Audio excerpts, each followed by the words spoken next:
Hello, everyone. Thanks for joining us on the news briefing for this Wednesday. We are going to go ahead and get started with our COVID-19 information, and we have Dr. Moreno with us this afternoon to answer your questions. Good afternoon, Dr. Moreno.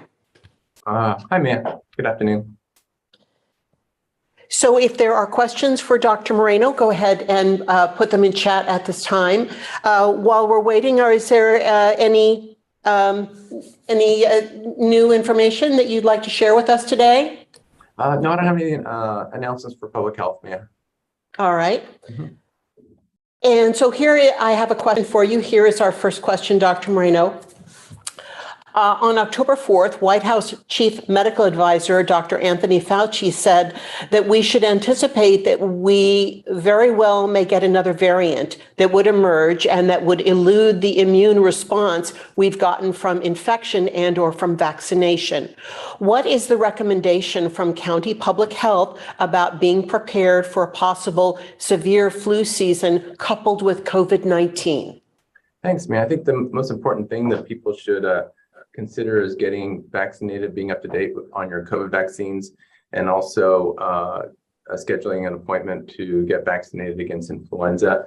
And as a reminder, people can get vaccinated with COVID vaccine booster and get vaccinated against COVID at the same time. And then the other recommendations work for both COVID and flu and other viruses that cause common cold symptoms. Stay home if you're sick. Wash your hands frequently. Cover your cough, but most importantly, people should get vaccinated. And a lot of people are concerned about getting a flu vaccine with a COVID-19 vaccine. And we get that question a lot. And I want to give you an opportunity to assure people that you can get both vaccines at the same time. Right. Like I just said, it's I recommend that people get vaccinated if they have the opportunity to get vaccinated at the same time. Another question for you, Dr. Moreno. The California Department of Public Health reports it is tracking variants to better understand them. With the BA.4.6 subvariant gaining ground on BA.5, has County Public Health learned anything about this new variant or other emerging subvariants, such as BF.7 and BA.2.75? Yeah, little math lesson for you there. Yeah, thanks, Mia. So I think, again, what we've learned in the past is that people who are vaccinated against COVID-19 with one of the FDA authorized vaccines have a lower chance of serious illness, hospitalization, and death from COVID-19, regardless of the circulating variant. So again, the most important thing that people should do if they want to reduce their likelihood of getting seriously ill with COVID is to get vaccinated. Thank you, Dr. Moreno. A next question for you. Monterey County's community level remains, and I think you mean community transmission level, remains at a low for the last month, according to the CDC. What is County Public Health message to the community about not letting its guard down? Yeah, I think at this point in the pandemic, the recommendations still are to get vaccinated and take additional measures to prevent the spread of COVID-19. And also keep up to date on what the current California Department of Public Health recommendations are for COVID-19, and people can go to the CDPH website to look for any new updates to this CDPH's masking guidance for California. Thank you, Dr. Moreno. Any other questions for Dr. Moreno today before we let him go? I'm seeing none currently in chat. And so I'll let you go right now, Dr. Moreno. If we get any other questions that come in, we will forward them. Thank you very much. And thank you as always. All right. Thanks, ma'am. For our next topic, we're going to talk about a restrictive covenant project process. Now, you may have heard about this effort, which is to remove discriminatory restrictive covenants from local county property documents, such as property deeds. We're talking about language that was written into these documents in the past that discriminated against people based on their race or ethnicity. And there is work afoot to remove or redact this language. So we're very pleased to have Melanie Beretti from our Housing and Community Development Department and Alicia Sotelo, our Assistant County Clerk Recorder here to talk about this project, which is, I think probably your people are thinking it's a long time coming and people may not even be aware that there is such language on the documents that they may have in their possession or under their name at the county clerk's office. Hi, good afternoon. Maya, does it work if I go ahead and do a quick slide presentation? Yes, please do. Wonderful, thank you. Bear with me while I just get my screen ready to share.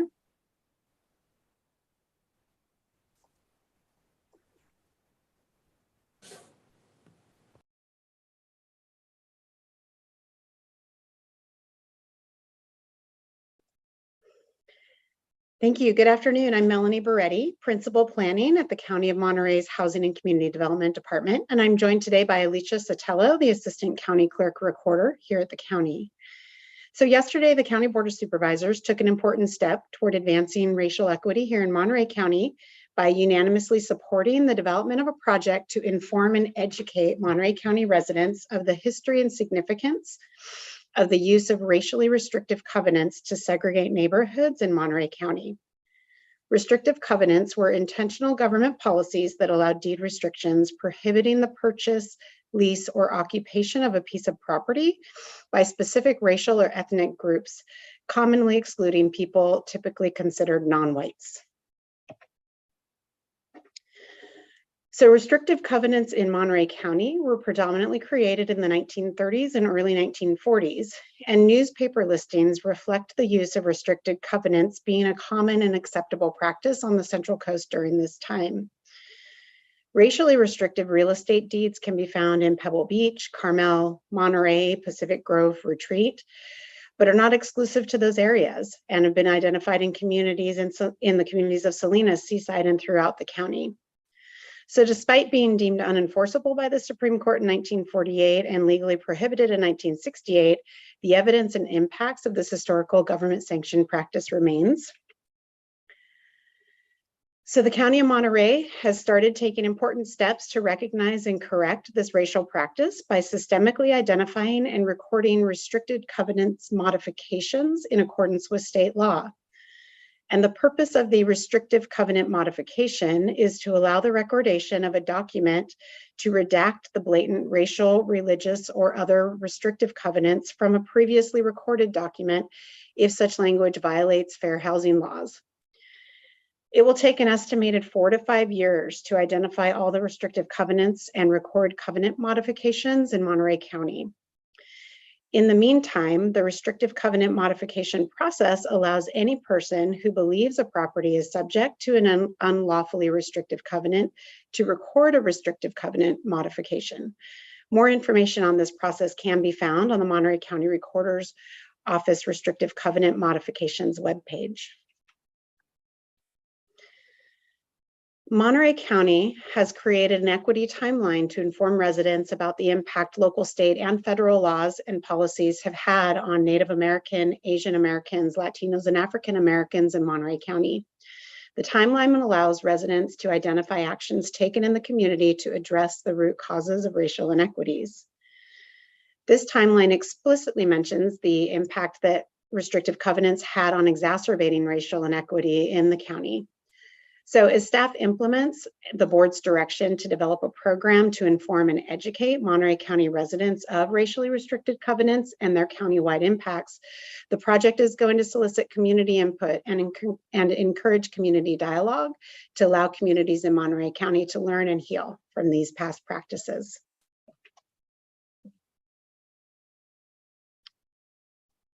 I'm happy to answer any questions, and my colleague Alicia as well can answer any questions.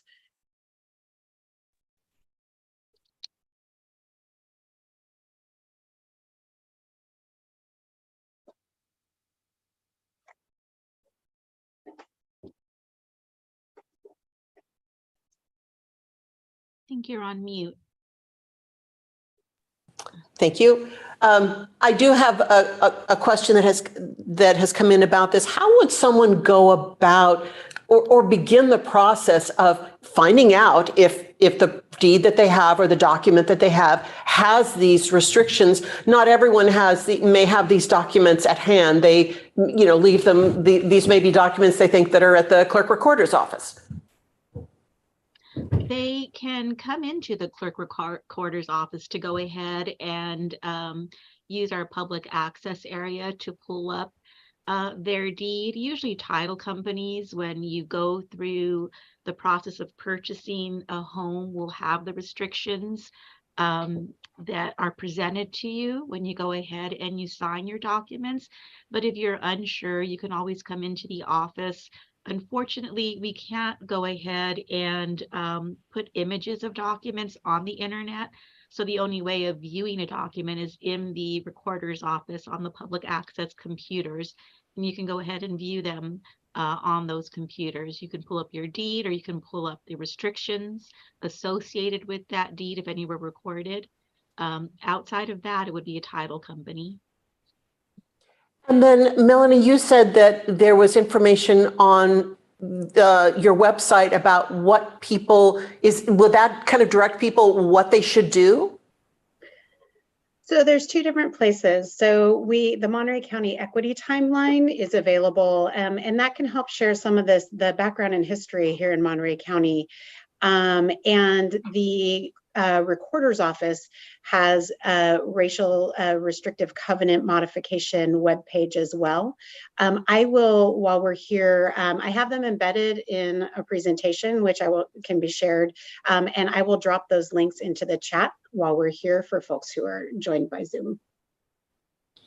As you were working on this project, were you surprised to find the covenants that you did find in documents, or kind of gotten an overview of what might be out there? Or is this just a kind of a sign of that was what was happening at the time and it's now time to make a change? For myself, I was surprised to find out that these restrictions existed about 20 years ago. I started with the recorder's office in 2000, and I think I came across my first document with that language around 2001, 2002. And of course, I was assured unenforceable, illegal. Having parents that immigrated in 1959 to the United States, I think my first thought was, how would they have felt had they seen this language in the deed or in restrictions for a piece of property that they were to purchase? They had a home, they had a business, and I never remember once having my parents have a discussion with us that any of this existed. I thought it was something that solely existed in Monterey County. Come to find out, it was nationwide. It's not only Monterey County, it's not only California, but it's nationwide. So for myself, I was in my 30s back then. It was a surprise to me. I think for individuals who are unaware, it's a surprise to them. And there are those individuals that are aware this language exists and are disturbed by the information it has. Previous to Assembly Bill 1466, there was a way to modify the documents. You would strike out the language, and then County Council would review that to ensure what was being stricken was legal. And then if they determined it was, we would record it. Assembly Bill 1466 now makes it so the language is blacked out, so it's not visible.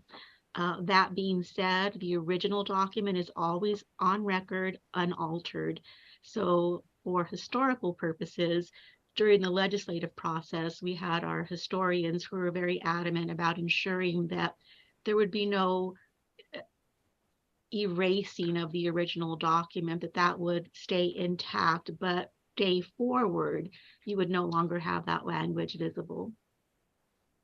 And so would this be important because we can show the original document, but also that we change the original document, that we acknowledge that what had happened in the past is no longer acceptable. Yes, that was important to a larger group as we were going through the legislative process, because there was a lot of going back and forth of completely redacting original documents, including of anything that was recorded day forward. But ultimately it was decided the original document would stay in place, and any document day forward from having recorded the restrictive covenant modification would not include that language. Have you had people come in and looking for this particular language now that we're beginning, people are more aware of it? They're hearing other counties as well as our county working on this. Have people started to ask about it and want to do something about it? We have had a few questions about it. Interestingly enough, before Assembly Bill 1466, on average, we would go ahead and record about 5 a year. From July 1st, when Assembly Bill 1466 took place, we've recorded 3 documents so far. We are starting with a vendor right now to go ahead and identify that language from documents starting in 1909 to 1977. And the reason we're starting with 1909 is because that's when documents started to be typewritten, and the vendors who do this type of OCRing, which stands for optical character recognition, have to be able to identify the words to bring up the document and the language in the document that they believe needs to be redacted. So aside from people coming in to go ahead and research the matter and bring those documents forward themselves, the recorder's office is mandated with having to identify that language in the documents that are already recorded and housed in its records. So we're kind of working on 2 ends, and luckily for us, because we have to keep a log of this so that we don't double up the work for county council who has to review these documents, we're not getting very many coming in person, but our vendor will have the first batch of documents for us the end of October, the beginning of November, and then we'll be working with county council to get certain links and interfaces set up so that we're able to electronically transfer that information from our office to county council so they can review the document, make the determination, and then send that back to the reporter. So at that point in time, the volume will significantly increase. At this point, from July to present date, we've only had 3 documents so far brought in person and a few phone calls asking for the information. The information is on the recorder's website as far as the process to go ahead and do that if you wanted to do it in person. So it's available to anyone who's interested to research what they would need to do in order to get a document reviewed. And one final question, and it could be just reinforcing, I think, something that was already said. These covenants are not enforceable. They're left over from a bygone era, but nobody would be able to not purchase a property based on something like this, correct? Correct. Not enforceable, not legal. Thank you both for talking about this really important process and project, and hopefully we'll get an update from you both in the months to come to see how it's going. Yeah. Now, Melody's going to stay with us for our next topic. We're going to let Alicia go, but we're going to hold on to Melanie because she has some really good news about an affordable housing project that got a big step forward yesterday. A developer was approved, and this is an affordable housing rental project with 130 units potentially, or at least a minimum of, which is really great news in our community. Melanie, tell us more about this project. Yeah, thank you. Again, I have just a short presentation that I can go through, share some good information with folks.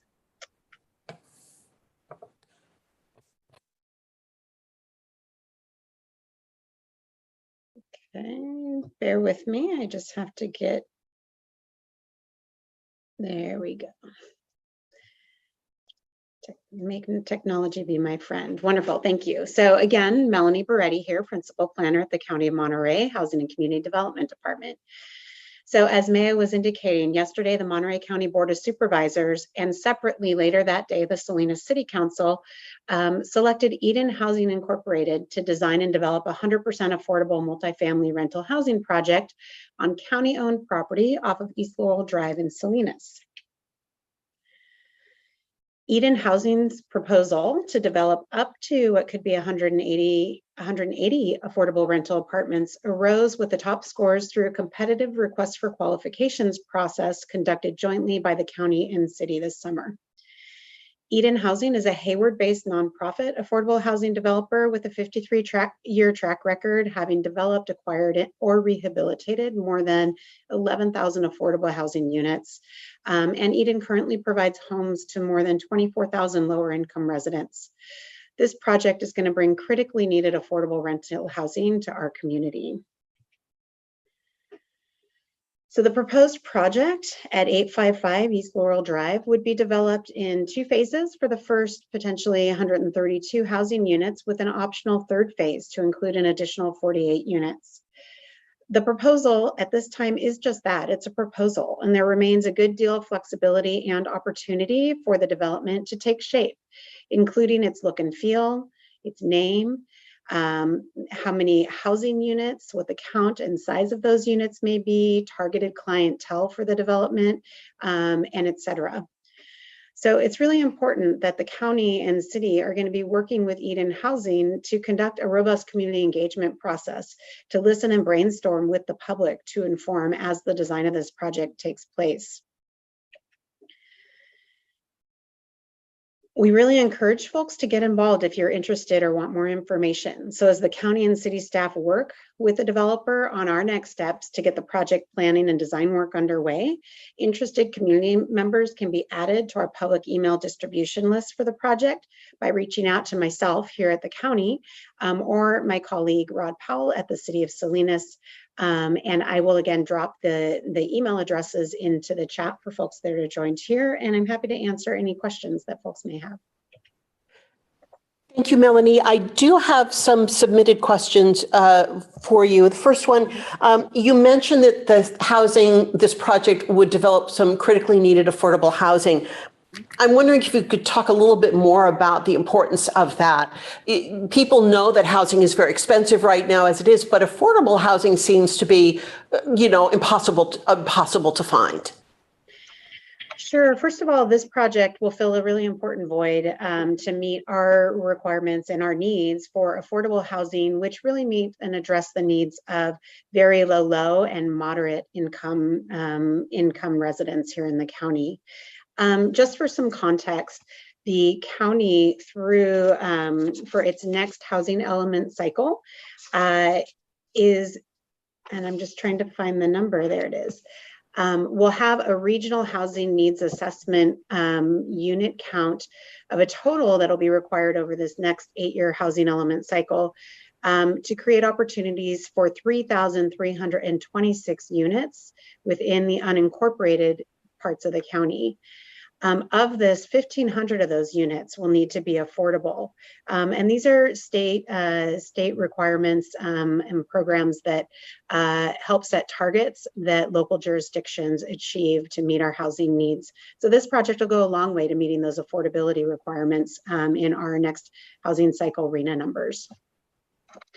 And then the next question I had is, how would we talk about them being available for low and very low income? I know there are requirements for people to, meet certain restrictions. How does somebody find out if they qualify for these housing units? Yeah, that's a great question. So anyone can start by reaching out to the Monterey County Housing and Community Development Department. We maintain some lists for some housing projects. That being said, throughout the county, separate projects, individual projects such as this are actually managed by, in this case, the nonprofit developer who will actually be the long-term owner and operator, where they maintain lists for specific properties that individuals may need. So as this project moves forward, individuals, again, can reach out to myself here with the county, reach out to the city contact, or generally to the community development departments within their jurisdictions. Once the project goes online, there will be contact information directly for Eden Housing as the owner and operator of that development. And next question, when is this project going to be completed? So this is going to be a high priority project that the city and county are collaborating on, and we're going to try to work as quickly as we can with the developer to move the plans and move this project forward. Ultimately, the timing of the project is going to depend on how the funding and financing comes together for this project. But we would anticipate that you would see activity and hopefully some buildings going in the ground within the next year to two. And then other question, is this project aiming towards housing low-income families or low-income residents? And I think what he's trying to say is it individual, is it family, is it multi-use? Yeah, so again, the final makeup of who the specific clientele that will be served by this housing will be dependent on what we hear from community feedback, as well as some of the funding that may be available can also determine what clientele we're able to serve. And so it's generally thought that this would be a multi-family unit, but we do not anticipate that it would be excluded to families. But again, the actual makeup and how this project will come together will be determined over time as we start that engagement and planning process. And is there an estimated cost for this project that you've been that we know at this point? At this time, I don't have cost estimates that I can share. Any other questions for Melanie on this project before we let her go after wearing her out on two projects? If any other questions come in, Melanie, we're going to forward them to you. Thanks very much for staying on and talking about both of these projects today. Perfect. Thank you for having me. Take care. Thank you. And then finally, we are going to talk about elections. It is just around the corner. It is less than almost just a month away. So our registrar of voters is with us to talk about what key dates are coming up, what voters need to know about the upcoming election. Hi, Gina. Hi, Maya. Thank you so much. And actually, it's not a month away. It is here. I'm so excited to be here because we are ready for this election, and I think our voters are as well. I'm going to share my PowerPoint. And can we see this, Maya? You can. Okay, wonderful. So key dates information, voting is upon us now. October 7th, our ballots will begin mailing as I advance my slides. So October 7th, our ballots are mailing out to all active voters. Again, we've been doing this for 2 years now. All active voters will be receiving a ballot in the mail. Some voters will begin seeing those ballots as early as this Saturday, and most will see it next week, going into that week. We have early in-person voting beginning October 10th at the Monterey County Elections Office. We will be here every business day with some weekend voting options as well. October 24th is a deadline to register to vote. If you miss that deadline, we can still help you on October 25th or beginning October 25th with conditional voter registration up until and including Election Day. October 29th, we will have Saturday voting at the Monterey County Elections Office. November 1st is one of those really important dates that we like to stress to our voters. It's the last day the county can mail a ballot to voters. So if a voter needs a replacement ballot, we can mail it up until November 1st. Otherwise, the voter will have to come into an early vote location or a polling place. It is also the last recommended day for voters to return ballots in the mail. After this date, we recommend strongly that voters return their ballots in person to either a drop box or an in-person voting location. This November 1st date is also the day that the election satellite office at Embassy Suites opens. It will be open from November 1st until November 8th continuously because we have weekend voting November 5th and 6th at both the Monterey County Elections Office and Embassy Suites. Now, November 8th is the last day to vote in person. So there were many opportunities before November 8th to vote. This is the last day to vote in person or to return your ballot. Voting will be available at our voting locations, Embassy Suites and Monterey County Elections, as well as our polling places from 7 a.m. to 8 p.m. on November 8th.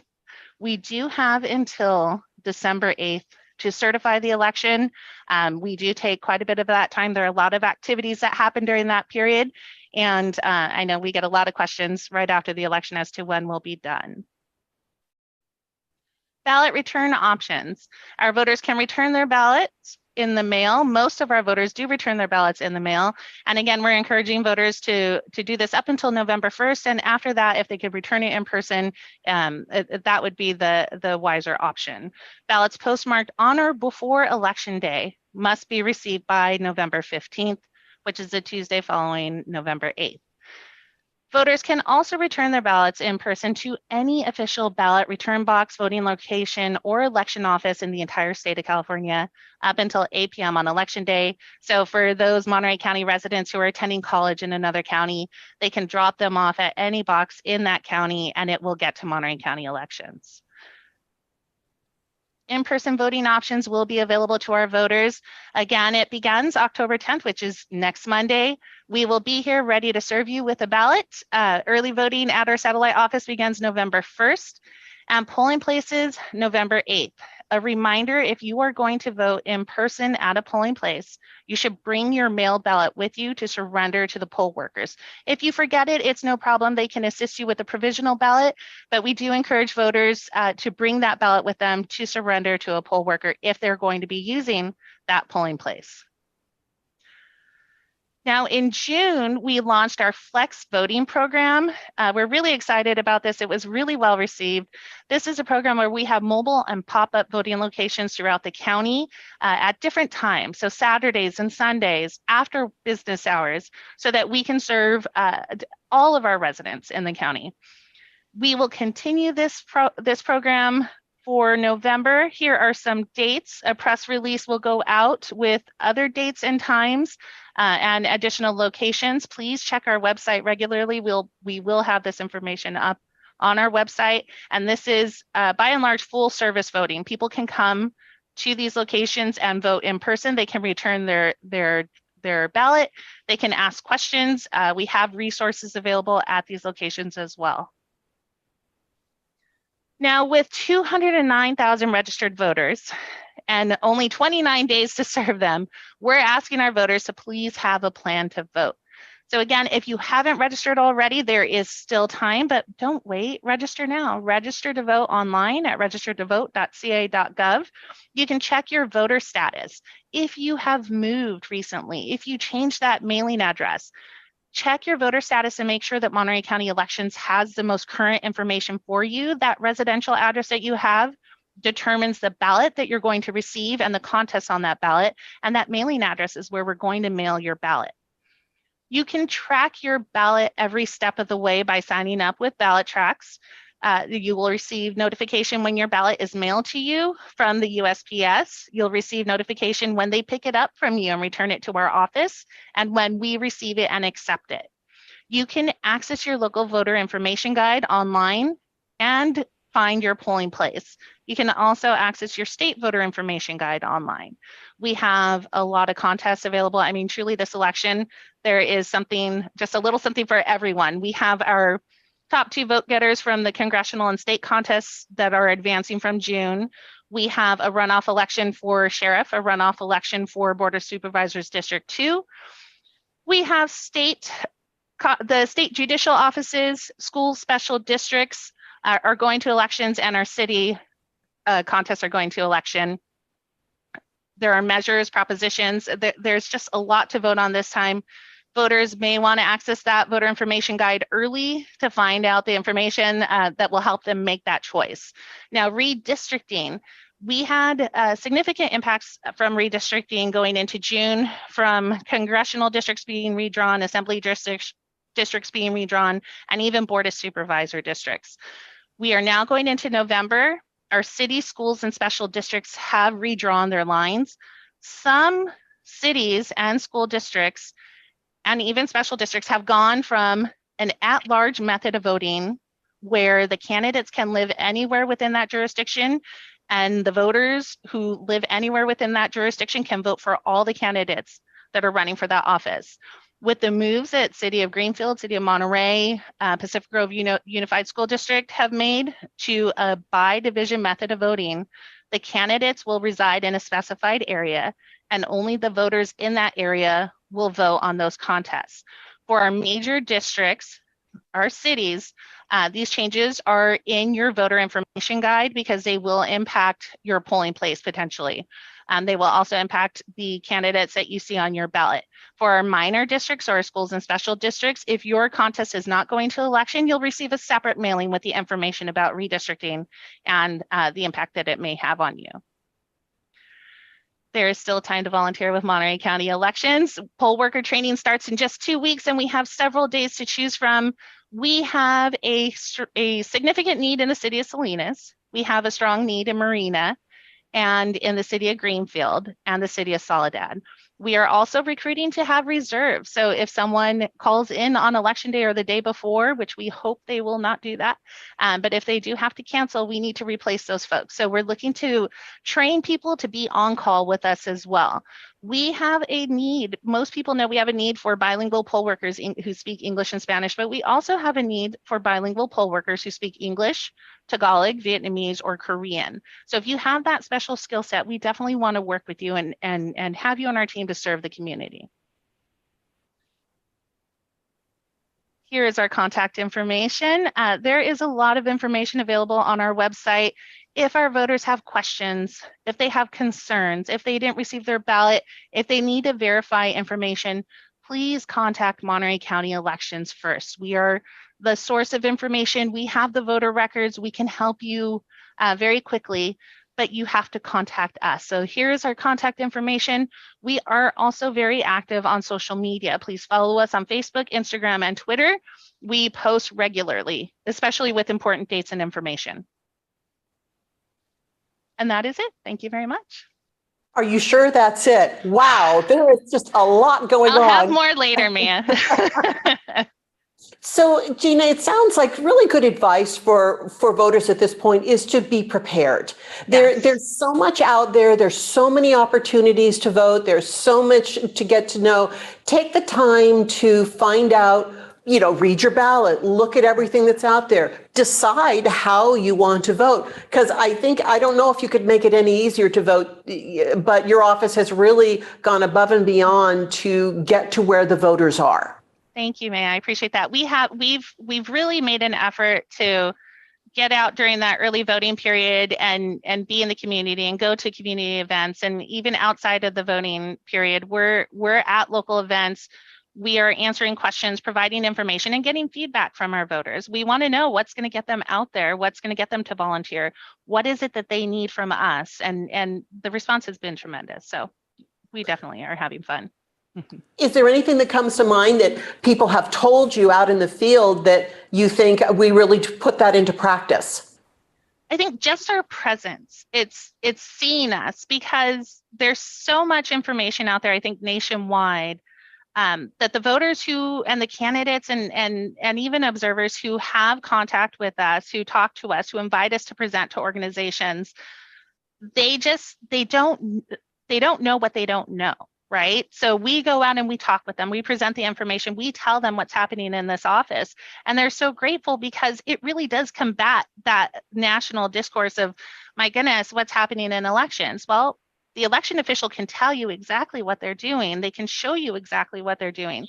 And so the voters, I think, and observers and community members in general, have really responded to additional information from us. And that's why we're trying to be present. We're giving those presentations to everyone. We present to Juvenile Hall, we present to the political parties, and we present to Rotary clubs and everything in between. We're there to give information to everyone across this county because everyone deserves it.